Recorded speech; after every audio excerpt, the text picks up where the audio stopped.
نحمدہ ونصلی علی رسولہ الکریم، اما بعد فاعوذ باللہ من الشیطان الرجیم، بسم اللہ الرحمن الرحیم۔ السلام علیکم ورحمۃ اللہ وبرکاتہ۔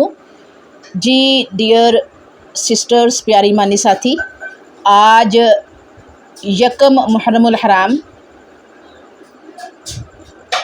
نئے سال کا آغاز ہم مسلمانوں کے لیے، اسلامک ایئر کا پہلا مہینہ، پہلا دن، اور شہادت عمر فاروق رضی اللہ تعالی عنہ۔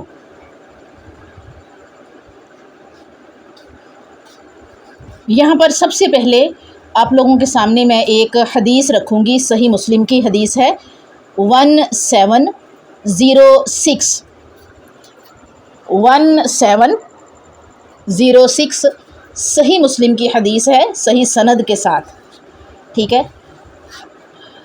کہ سیدنا انس رضی اللہ تعالیٰ عنہ بیان کرتے ہیں، نبی کریم صلی اللہ علیہ وآلہ وسلم کے عہد مبارک میں شراب نوشی پر کھجور کی ٹہنیوں اور جوتیوں کے ساتھ سزا دی جاتی تھی۔ پھر سیدنا ابو بکر صدیق رضی اللہ تعالیٰ عنہ نے شرابی کو 40 کوڑے مروائے، اور جب سیدنا عمر فاروق رضی اللہ تعالیٰ عنہ کے دور مبارک میں فتوحات کا دائرہ کار بڑھ گیا، یعنی جو فتح ہے، مختلف علاقوں کی طرف جانا اور جنگیں لڑنی کافروں کے ساتھ، دشمنوں کے ساتھ، فتوحات کا دائرہ کار بڑھ گیا، تو لوگ شہروں اور دیہاتوں سے آنے لگے جنہیں احکام اسلام کا مدینہ منورہ کے لوگوں کی طرح علم نہیں تھا، سو بعض اوقات وہ لوگ منہیات کا ارتکاب کر بیٹھتے تھے۔ تو سیدنا عمر فاروق رضی اللہ تعالیٰ عنہ نے صحابہ سے کہا، شراب پینے والے کی سزا کے بارے میں تمہاری کیا رائے ہے؟ عبد الرحمن بن عوف رضی اللہ تعالیٰ عنہ نے کہا، میری رائے یہ ہے کہ اس حدود میں سے سب سے کم حد لاگو کی جائے۔ سیدنا عمر فاروق رضی اللہ تعالیٰ عنہ نے شراب نوشی پر 80 کوڑے حد لگائی۔ ایک منٹ ذرا رکیے گا، ہولڈ کیجئے گا، مجھے ایک منٹ میں انجیکشن لگا دوں ذرا، کاکہ لائٹ آف کرنا، ذرا لائٹ آن کرنا۔ عمر بن میمون رحمہ اللہ بیان فرماتے ہیں، جس صبح کو آپ رضی اللہ تعالیٰ عنہ زخمی کیے گئے، میں فجر کی نماز کے انتظار میں صف کے اندر کھڑا تھا، اور میرے اور ان کے درمیان عبداللہ بن عباس رضی اللہ تعالیٰ عنہ کے سوا اور کوئی نہیں تھا۔ حضرت عمر رضی اللہ تعالیٰ عنہ کی عادت تھی کہ جب صف سے گزرتے تو فرماتے جاتے کہ صفیں سیدھی کر لو، اور جب دیکھتے کہ صفوں میں کوئی خلل نہیں رہ گیا تب آگے مصلی پر بڑھتے اور تکبیر کہتے۔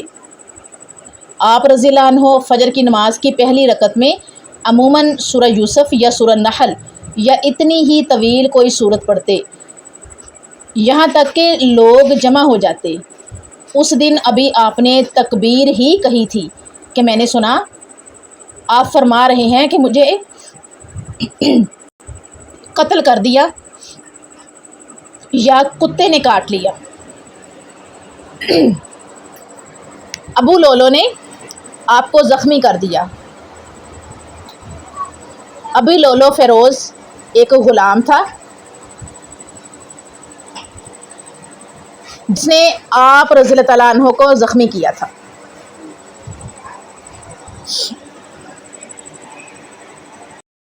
جی، تو ابو فیروز نے آپ کو زخمی کر دیا تھا۔ اس کے بعد وہ بدبخت اپنا دھو داری خنجر لیے دوڑنے لگا، اور دائیں اور بائیں جدھر بھی پھرتا تو لوگوں کو زخمی کرتا جاتا۔ اس طرح اس نے 13 آدمیوں کو زخمی کر دیا، جن میں 7 حضرات نے شہادت پائی۔ یعنی 13 آدمیوں کو اس نے اپنے اس 2 دھاری خنجر سے زخمی کیا، جن میں سے 7 حضرات جو تھے انہوں نے شہادت پائی۔ وہ ان زخموں کی تاب نہ لا سکے اور جانبر نہ ہو سکے اور انہوں نے شہادت پائی۔ وہ خنجر کس طرح کا تھا؟ وہ خنجر جو ہے وہ دان سے پکڑا جاتا تھا، درمیان سے، اس کے دونوں طرف جو تھی وہ دھار تھی، خنجر جو ہے وہ دونوں طرف جو ہے وہ موجود، اس کی نوکیں موجود تھی، 2 دھاری وہ خنجر تھا، درمیان میں اس کو پکڑا ہوا تھا، درمیان میں سے۔ تو جب آپ رضی اللہ تعالیٰ عنہ پہ اس نے حملہ کیا اور وار کیے پیٹ پر، ناف کے نیچے بھی، اور اس کے بعد وہ دوڑا ہے، لوگ اس کے پیچھے جب دوڑے ہیں تو اس نے ادھر ادھر دائیں بائیں دوڑتے ہوئے لوگوں کو زخمی کیا، 13 آدمیوں کو زخمی کیا، جن میں سے 7 نے شہادت پائی۔ مسلمانوں میں سے ایک صاحب، حتان نامی صاحب تھے، انہوں نے یہ صورتحال دیکھی تو انہوں نے اس پر اپنی چادر ڈال دی اور اسے پکڑا۔ اب اس بدبخت کو جب یقین ہو گیا کہ اب پکڑ لیا جائے گا، اب گرفت جو ہے وہ نہیں چھوٹے گی، مضبوط ہے گرفت، اب اسے پکڑ لیا گیا ہے، اب وہ چھوٹے گا نہیں، تو اس نے خود اپنا بھی گلا کاٹ لیا، یعنی خودکشی کر لی اس نے۔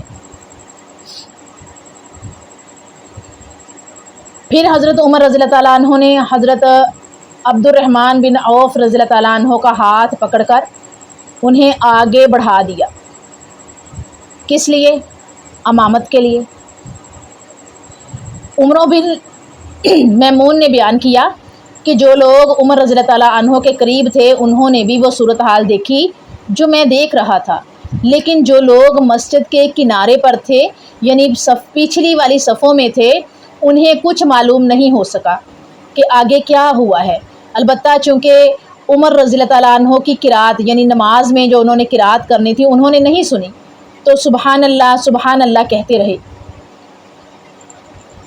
یہ ایک طریقہ کار تھا نا کہ جب کوئی غلطی ہوتی تھی نا تراویح میں، جو حافظ قرآن ہوتا تھا تراویح پڑھا رہا ہوتا تھا، غلطی ہوتی تھی یا کوئی بھی ایسا مسئلہ ہوتا تھا، تو اللہ کی طرف سے ہے کہ سبحان اللہ کہا جائے، پیچھے والے کہیں، تاکہ جو امامت کروانے والا ہے اس کو پتہ چل جائے۔ تو اس وقت بھی ایسا ہی ہوا کہ جب پچھلی صفوں میں حضرت عمر رضی اللہ تعالیٰ عنہ کی قرات کی آواز نہیں پہنچی، تو پھر لوگوں نے کیا کیا، پچھلی صفوں میں جو کھڑے تھے، جو نمازی تھے، انہوں نے بھی کہا سبحان اللہ۔ آخر عبد الرحمن بن عوف رضی اللہ تعالیٰ عنہ نے لوگوں کو بہت ہلکی نماز پڑھائی۔ ہلکی نماز کا مطلب یہ ہے کہ چھوٹی 2 صورتیں ملائیں اور نماز مکمل کروائی۔ پھر جب لوگ نماز سے پلٹے تو عمر رضی اللہ تعالیٰ عنہ نے فرمایا، ابن عباس دیکھو مجھے کس نے زخمی کیا ہے۔ ابن عباس رضی اللہ تعالیٰ عنہ نے تھوڑی دیر گھوم پھر کر دیکھا اور آ کر فرمایا کہ مغیرہ رضی اللہ عنہ کے غلام ابو لولو فیروز نے آپ کو زخمی کیا ہے۔ حضرت عمر فاروق رضی اللہ تعالیٰ عنہ نے دریافت کیا، وہی جو کاریگر ہے؟ انہوں نے سوال کیا نا، انہوں نے پوچھا وہی جو کاریگر ہے؟ جواب دیا کہ جی ہاں۔ اس پر عمر فاروق رضی اللہ تعالیٰ عنہ نے فرمایا، اللہ اسے برباد کرے، میں نے تو اسے اچھی بات کہی تھی جس کا اس نے یہ بدلہ دیا۔ اللہ تعالیٰ کا شکر ہے کہ اس نے میری موت کسی ایسے شخص کے ہاتھوں نہیں مقدر کی جو اسلام کا مدعی ہو۔ تم اور تمہارے والد عباس رضی اللہ تعالیٰ عنہ اس کے بہت ہی خواہش مند تھے کہ عجمی غلام مدینہ میں زیادہ سے زیادہ لائے جائیں۔ یوں بھی ان کے پاس غلام بہت تھے۔ اس پر ابن عباس رضی اللہ تعالیٰ عنہ نے عرض کیا، اگر آپ فرمائیں تو ہم بھی کر گزریں۔ مقصد یہ تھا کہ اگر آپ چاہیں تو ہم مدینہ میں مقیم عجمی غلاموں کو قتل کر ڈالیں۔ پوچھنے کا مقصد ان کا یہ تھا، ابن عباس رضی اللہ تعالیٰ عنہ کا، کہ اگر آپ کی اجازت ہو، اگر آپ چاہیں تو ہم مدینہ میں مقیم عجمی غلاموں کو قتل کر ڈالیں۔ عمر رضی اللہ تعالیٰ عنہ کا فرمان سنیے گا ذرا۔ حضرت عمر فاروق رضی اللہ تعالیٰ عنہ نے فرمایا یہ انتہائی غلط فکر ہے، خصوصاً جب کہ تمہاری زبان میں وہ گفتگو کرتے ہیں، یعنی عربی میں گفتگو کرتے ہیں، تمہارے قبلہ کی طرف رخ کر کے نماز ادا کرتے ہیں اور تمہاری طرح حج کرتے ہیں۔ پھر عمر رضی اللہ تعالیٰ عنہ کو ان کے گھر اٹھا کر لایا گیا اور ہم آپ کے ساتھ ساتھ آئے۔ ایسا معلوم ہوتا تھا جیسے لوگوں پر کبھی اس سے پہلے اتنی بڑی مصیبت آئی ہی نہیں تھی۔ بعض تو یہ کہتے تھے کہ کچھ نہیں ہوگا، اچھے ہو جائیں گے، حضرت عمر فاروق اچھے ہو جائیں گے، اور بعض کہتے تھے کہ آپ کی زندگی خطرے میں ہے۔ اس کے بعد کھجور کا پانی لایا گیا، حضرت عمر فاروق رضی اللہ تعالیٰ عنہ کو پلایا گیا، اسے آپ نے پیا تو وہ آپ کے پیٹ سے باہر نکل گیا۔ پھر دودھ لایا گیا، اسے بھی جو ہی آپ نے پیا زخم کے راستے وہ بھی باہر نکل گیا۔ اب لوگوں کو یقین ہو گیا کہ آپ کی شہادت یقینی ہے۔ پھر ہم اندر گئے اور لوگ آپ کی تعریف بیان کرنے لگے۔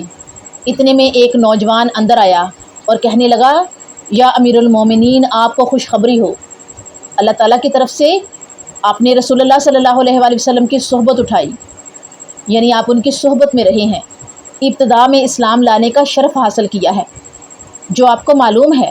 پھر آپ خلیفہ بنائے گئے اور آپ نے پورے انصاف سے حکومت کی، پھر شہادت پائی۔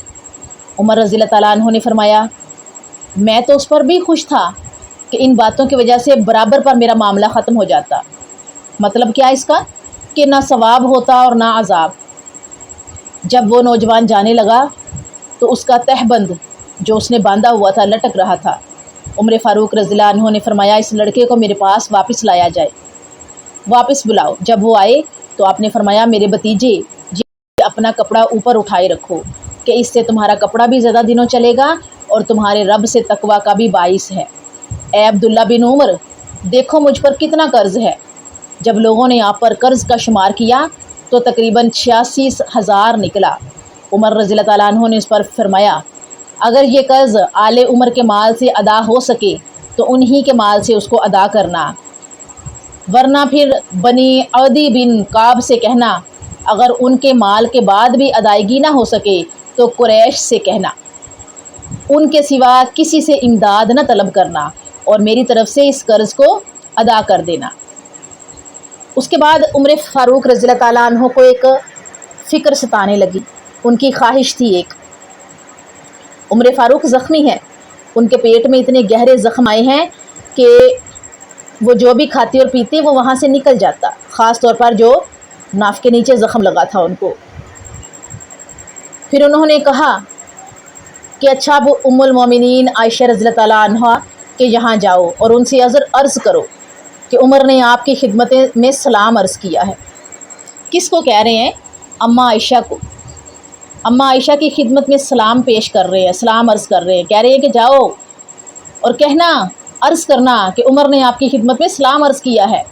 امیر المومنین میرے نام کے ساتھ نہ کہنا، میرے نام کے ساتھ امیر المومنین نہ کہنا، کہنا عمر نے آپ کی خدمت میں سلام عرض کیا ہے، کیوں اب میں مسلمانوں کا امیر نہیں رہا۔ تو ان سے عرض کرنا کہ عمر بن خطاب نے آپ سے اپنے دونوں ساتھیوں کے ساتھ دفن ہونے کی اجازت مانگی ہے، اجازت چاہی ہے۔ کون کہہ رہے ہیں یہ؟ امیر المومنین 22 لاکھ مربع میل کے حاکم، حکمران، ایک عادل منصف حکمران، خلیفہ دوئم۔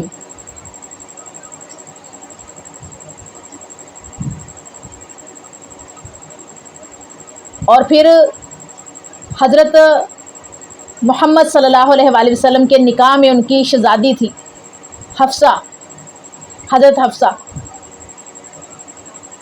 جو کہ ام المومنین جو ہے یعنی کہ امہات المومنین میں ان کا شمار ہوتا ہے، یعنی سسر رسول، رفیق رسول، امیر المومنین، خلیفہ دوئم عمر فاروق رضی اللہ تعالیٰ عنہ 22 لاکھ مربع میل تک جو علاقہ تھا اس کے حاکم۔ کیا عرض کر رہے ہیں کہ حضرت عائشہ ام المومنین عائشہ کی خدمت میں میرا سلام عرض کرنا، یہ نہ کہنا امیر المومنین، کہنا عمر بن خطاب آپ سے اپنے دونوں ساتھیوں کے ساتھ دفن ہونے کی اجازت چاہتا ہے، اجازت مانگتا ہے۔ عبداللہ بن عمر رضی اللہ تعالیٰ عنہ نے عائشہ رضی اللہ تعالیٰ عنہ کی خدمت میں حاضر ہو کر سلام عرض کیا اور اجازت لے کر اندر داخل ہوئے۔ دیکھا کہ آپ بیٹھی رو رہی ہیں، پھر کہا کہ عمر بن خطاب رضی اللہ تعالیٰ عنہ نے آپ کو سلام کہا ہے اور اپنے دونوں ساتھیوں کے ساتھ دفن ہونے کی اجازت چاہی ہے۔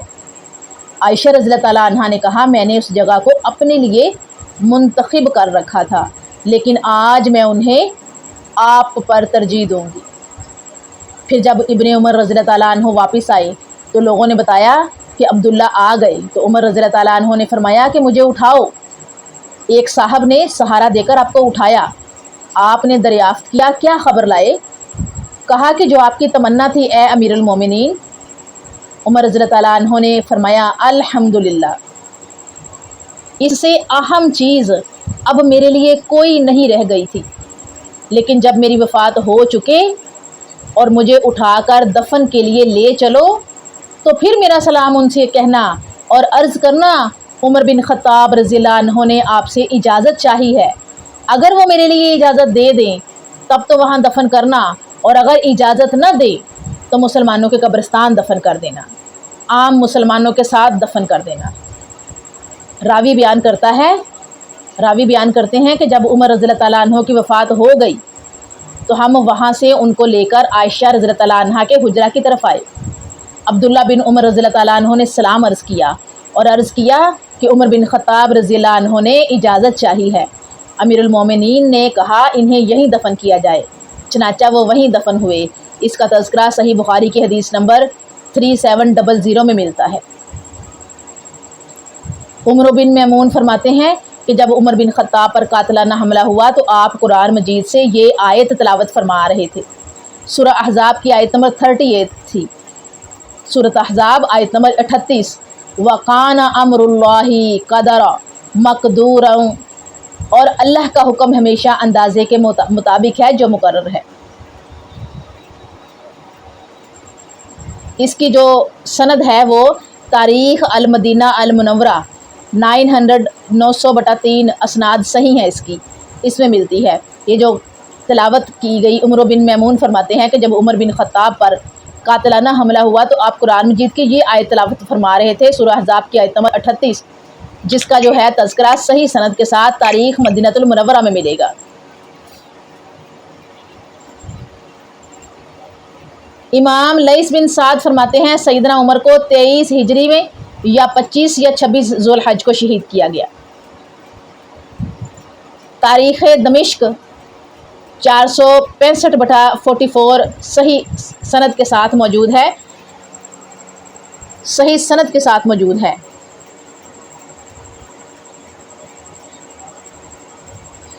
کہ ایک روایت نہیں ہے، یعنی تاریخ جو ہے وہ یہاں پر ایسے لکھی ہوئی ہے کہ 23 ہجری میں یا 25 یا 26 ذی الحج کو ان پر حملہ کیا گیا تھا۔ آپ رضی اللہ تعالیٰ عنہ کی خلافت مدت جو ہے وہ 10 سال 6 ماہ اور 4 دن تک محیط ہے۔ 10 سال 6 مہینے اور 4 دن۔ سیدنا عبداللہ بن عمر رضی اللہ عنہ فرماتے ہیں سیدنا عمر رضی اللہ عنہ کو غسل دے کر کفن دیا گیا اور ان کی نماز جنازہ بھی ادا کی گئی، جبکہ وہ شہید تھے، پھر بھی ان کو غسل دیا گیا، ان کو کفن پہنایا گیا اور ان کی نماز جنازہ ادا کی گئی۔ سیدنا عبداللہ بن عمر فرماتے ہیں کہ صہیب رومی رضی اللہ عنہ نے عمر بن خطاب رضی اللہ عنہ کی نماز جنازہ پڑھائی تھی۔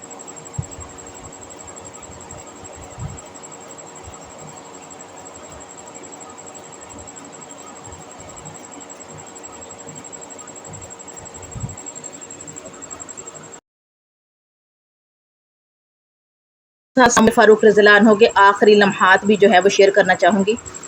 آخری لمحات سیدنا عبداللہ بن عباس رضی اللہ عنہ بیان کرتے ہیں کہ میں امیر المومنین سیدنا عمر فاروق رضی اللہ عنہ پر حملے کے بعد ان کے پاس گیا۔ میں نے عرض کی اے امیر المومنین آپ کو جنت کی مبارک ہو، جب لوگوں نے کفر کا راستہ اختیار کیا تو اپنے اسلام کا راستہ اختیار کیا، اور جب لوگوں نے رسول اللہ صلی اللہ علیہ وآلہ وسلم کے استحقاف کی کوشش کی تو آپ نے رسول اللہ صلی اللہ علیہ وآلہ وسلم کے ساتھ مل کر جہاد کیا۔ رسول اللہ صلی اللہ علیہ وآلہ وسلم جب اس دنیا سے رخصت ہوئے تو آپ سے راضی تھے، اور آپ کی خلافت کے معاملے میں 2 افراد نے بھی اختلاف نہیں کیا۔ اور اب اللہ تعالیٰ آپ کو شہادت کی موت عطا فرما رہے ہیں۔ سیدنا عمر فاروق رضی اللہ عنہ نے عبداللہ بن عباس کی بات سنی تو کہا اپنی بات پھر کہو۔ عبداللہ بن عباس رضی اللہ عنہ فرماتے ہیں کہ میں نے ساری بات دہرائی تو سیدنا عمر رضی اللہ عنہ نے فرمایا اس اللہ کی قسم جس کے سوا کوئی معبود نہیں، اگر میرے پاس ساری دنیا کا سونا چاندی بھی ہو تو میں قیامت کی ہولناکی سے بچنے کے لیے اسے بھی فدیے میں دے دوں۔ یہ کون کہہ رہے ہیں؟ دیکھیں ذرا، رفیق رسول کہہ رہے ہیں، وہ جنہیں دنیا میں ہی جنت کی بشارت دے دی گئی تھی، وہ جن کے اسلام قبول کرنے کے بعد مسلمانوں نے کھل کر نماز پڑھنی شروع کی تھی، وہ جو ایک عادل حکمران جن کے وضع کردہ اصول آج بھی دنیا میں لاگو ہیں، اور یورپ جو ہے عمر فاروق کے اصولوں کو فالو کرتے ہوئے کتنی ترقی کر گیا ہے، وہ جن کا بنایا ہوا نظام آج بھی چل رہا ہے، اس زبان سے یہ لفظ جو ہیں وہ ادا ہو رہے ہیں، اور ہم لوگ آج عام مسلمان گناہگار در گناہگار، ذرا سی مصیبت پر تلملا اٹھنے والے، ذرا سی مصیبت پر واویلا کرنے والے، ان کو ذرا بھی فکر نہیں ہے کہ ہمارا جو ایمان ہے وہ کس لیول کا ہے، اور روز قیامت ہم پر کیا بیتے گی۔ روز قیامت تو بیتے گی سو بیتے گی، اپنی زندگی کے آخری لمحات میں ہم پر کیا بیتے گی۔ اور ادھر عمر فاروق کیا کہہ رہے ہیں کہ میرے پاس ساری دنیا کا سونا چاندی بھی ہو تو میں قیامت کی ہولناکی سے بچنے کے لیے اسے بھی فدیے میں دے دوں۔ ایک روایت میں آتا ہے کہ جب سیدنا عمر رضی اللہ عنہ زخمی کر دیے گئے تو انہوں نے سخت بے چینی کا اظہار کیا۔ اس موقع پر سیدنا ابن عباس نے آپ کو تسلی دیتے ہوئے کہا، اے امیر المومنین، آپ اس قدر گھبرا کیوں رہے ہیں؟ آپ تو رسول اللہ کے رفاقت میں رہے ہیں اور آپ صلی اللہ علیہ وسلم کی صحبت کا پورا حق ادا کیا ہے۔ پھر آپ جب رسول اللہ صلی اللہ علیہ وسلم سے جدا ہوئے تو نبی آپ پر خوش تھے صلی اللہ علیہ وسلم۔ پھر آپ نے سیدنا ابوبکر کی صدیق کی صحبت اٹھائی اور ان کی رفاقت کا بھی آپ نے پورا حق ادا کیا ہے۔ پھر آپ جب ان سے جدا ہوئے تو وہ بھی آپ سے خوش تھے۔ پھر آپ نے دیگر مسلمانوں کی صحبت اختیار کی تو ان کی صحبت کا بھی آپ نے پورا حق ادا کیا، اور اگر آپ ان سے جدا ہوں گے تو اس حال میں جدا ہوں گے کہ وہ سب آپ پر راضی ہوں گے۔ تو سیدنا عمر رضی اللہ عنہ نے کیا فرمایا، سنیے گا ذرا۔ اے عبداللہ بن عباس، تم نے جو رسول اللہ کی صحبت اور میری بابت ان کی رضامندی کا تذکرہ کیا ہے نا، تو یہ صرف اللہ تعالیٰ کا مجھ پر خصوصی احسان تھا جو اس نے مجھ پر کیا، اور اسی طرح جو تم نے ابوبکر کی صحبت اور میری بابت ان کی رضامندی کا تذکرہ کیا ہے نا، تو بلا شبہ یہ بھی اللہ تعالیٰ کا مجھ پر خصوصی احسان تھا۔ اور اب جو تم میری پریشانی دیکھ رہے ہو نا، تو یہ تمہارے اور تمہارے اصحاب کی فکر کی وجہ سے ہے۔ اللہ کی قسم اگر میرے پاس زمین پر سونا بھی ہو تو میں وہ اس سونے کو اللہ کا عذاب دیکھنے سے پہلے اس سے بچنے کے لیے فدیے میں دے دوں۔ اب سیدنا عثمان رضی اللہ عنہ، عثمان بن عفان رضی اللہ عنہ کیا بیان فرماتے ہیں، دیکھیے گا ذرا۔ وہ بیان کرتے ہیں کہ سیدنا عمر رضی اللہ عنہ کی زندگی میں سب سے آخر میں میں ان سے ملا۔ سیدنا عثمان رضی اللہ عنہ کیا کہہ رہے ہیں کہ ان کی زندگی کے آخری لمحات میں سب سے آخر میں ان سے ملا تھا۔ جب میں ان کے پاس گیا تو ان کا سر ان کے بیٹے عبداللہ بن عمر کی گود میں تھا، اور سیدنا عمر رضی اللہ عنہ نے ان سے فرمایا، میرا چہرہ زمین پر رکھ دو۔ عبداللہ بن عمر رضی اللہ عنہ نے عرض کی، کیا میری ران اور زمین ایک ہی نہیں ہے؟ سیدنا عمر رضی اللہ عنہ نے دوسری یا تیسری مرتبہ پھر کہا، تمہاری ماں نہ رہے، میرا چہرہ زمین پر رکھ دو۔ یہ کون ہے دیکھ لیں، کون سی ہستی ہے جو کہہ رہا ہے کہ میرا چہرہ زمین پہ رکھ دیں، اور اپنے بیٹے سے جن کی گود میں ان کا سر مبارک ہے، ان کا چہرہ مبارک ہے، اپنے بیٹے سے کہہ رہے ہیں کہ میرا چہرہ زمین پہ رکھ دو۔ پھر اپنے دونوں پاؤں آپس میں جوڑ لیے، اور میں نے آپ کو یہ فرماتے ہوئے سنا کہ اگر اللہ رب العزت نے مجھے معاف نہ فرمایا تو یہ میرے لیے اور میری ماں کے لیے ہلاکت ہے۔ انہوں نے یہ الفاظ کہے ہی تھے کہ ان کی روح پرواز کر گئی۔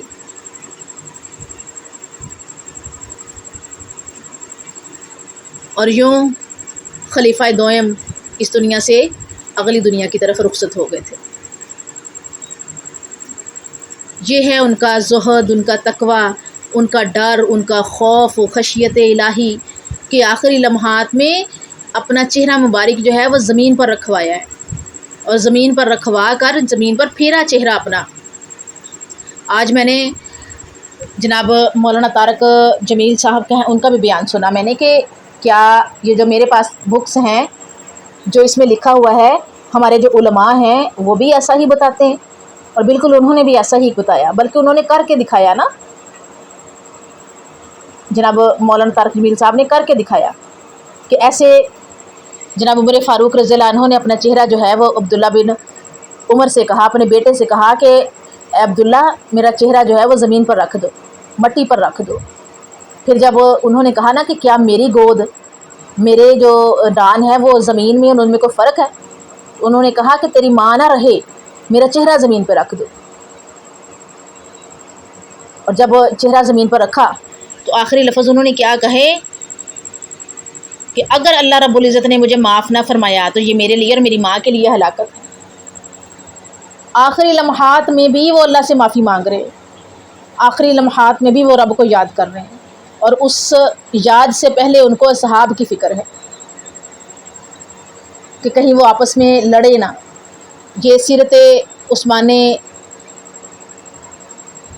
غنی نہیں، سورت عمر فاروق، سیرت عمر فاروق آپ پڑھیں تو آپ کو پتہ چلے کہ کس طرح سے وہ فکر مند تھے، اور وہ بار بار کہہ رہے تھے کہ میری زندگی میں ہی جو ہے وہ اپنا اگلا خلیفہ امیر مقرر کر لو، تاکہ بعد میں مسلمان آپس میں لڑائی نہ کرے، لڑے نہ، ان میں ہرس نہ پائی جائے خلافت کی۔ یہاں تک کہ انہوں نے کئی مشورے بھی دیے، انتظامات بھی کیے، مجلس شورا کے ممبرز کو بھی مقرر کیا، اور یوں آخری لمحات میں انہوں نے اپنا چہرہ مبارک زمین پر رکھوایا اور کہا کہ اگر اللہ رب العزت نے مجھے معاف نہ کیا تو میں اور میری ماں دونوں ہلاکت میں ہوں۔ یہ تھے آخری لفظ ان کی زبان مبارک سے جو ادا ہوئے، اور اس کے بعد ان کی روح پرواز کر گئی، اور اللہ نے ان کو شہادت کے مرتبے پر فائز کر دیا۔